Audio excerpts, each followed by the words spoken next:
Welcome to this AutoCAD tutorial on how to use the extend command. In this tutorial, we will guide you step by step on using the extend command effectively.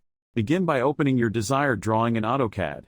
To start using the extend command, you need to select the objects that you want to extend. You can select multiple objects by clicking on them with your mouse or using the selection tools provided in AutoCAD. To access the extend command, you have a few options. You can either type X in the command line and press enter, find the extend command button on the modify panel in the home tab, or right-click on the selected objects and choose extend from the context menu. After accessing the extend command, AutoCAD will prompt you to select the boundary object. The boundary object is an existing line, arc, or polyline that will serve as the boundary to extend your selected objects.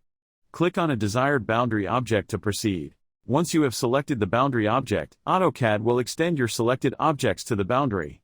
The selected objects will lengthen to accurately intersect with the boundary, ensuring precise connections. Repeating the process is needed. You can repeat the extend command as many times as necessary to extend multiple objects within your drawing. Simply select the objects you want to extend, choose the boundary object, and proceed with the extension process. You have successfully learned how to use the. If you have any further questions or need assistance with any other AutoCAD features, feel free to explore our other tutorials or seek additional help. Happy designing!